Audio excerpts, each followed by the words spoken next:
Hey everybody, it's Kyle. Hey, I want to do a quick video today. I know this is video number 2, but I was asked a question by Jackie and kind of wanted to address that on my way home from work today.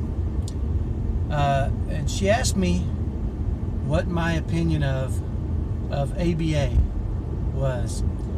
And so I'm going to start by letting you know, first of all, I'm no expert on the subject. I've never had any of my children in ABA. When they were quite a bit younger and we were having some real behavioral issues, we considered it. We looked into it and did a little bit of research. I wouldn't say enough to be an expert, but I saw there's a lot of fire and energy on both sides of the spectrum, I guess, with ABA.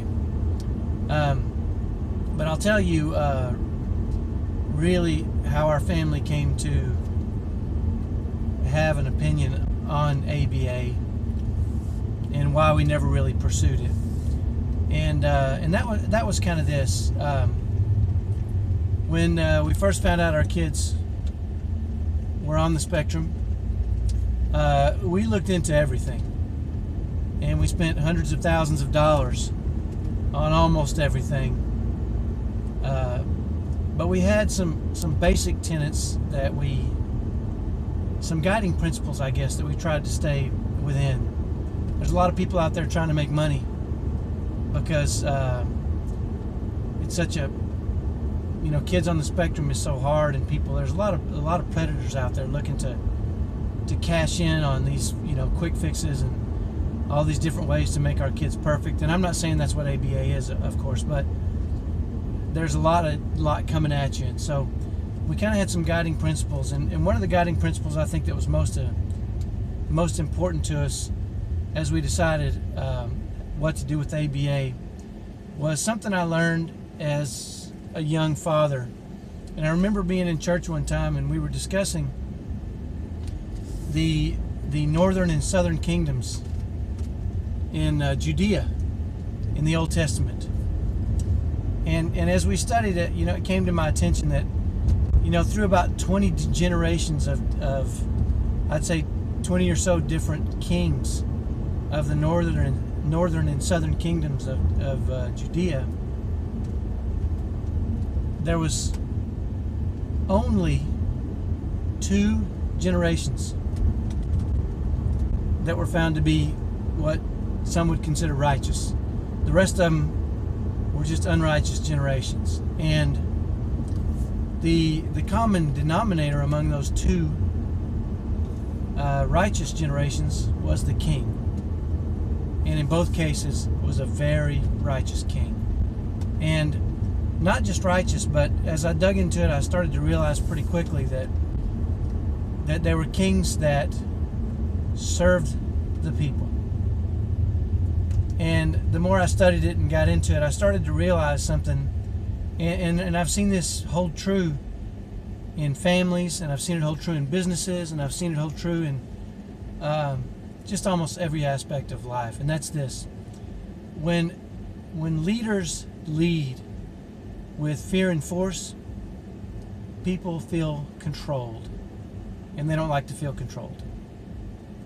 But when leaders lead with respect and support, and they serve those they lead, people are empowered. And it's interesting to me because this had a big impact on me, because the last thing I wanted to do was have my family feel controlled by me. I wanted them to feel empowered. And so I've tried to apply that principle and show respect and support, and completely give up the idea of any kind of, we'll call it, controlling through fear or force. And as we looked at ABA, my wife, thank goodness I have my wife, what a great blessing she is to our lives, but she has feelings, and these feelings matter. She's in touch with the feelings, and she didn't feel right about it. And the more we researched it, it just seemed that there was some force and the denial of certain, I guess, holding back of certain things and that felt more like control than it did empowerment. And so we decided not to do ABA. I will tell you this, I have 2 or 3 ABA books on my shelf at home. I've read them, and they're very good principles. The principles in a lot of cases are sound. Some of the tactics well, first of all, I wouldn't want anybody else attempting some of the tactics with my kids. If anybody was going to attempt those tactics with my kids, I would want it to be me, because I don't think there's anybody else that can love my children like I love them, and that can apply those tactics with the kind of love and caring in an attempt to serve them like I could. So that's my opinion.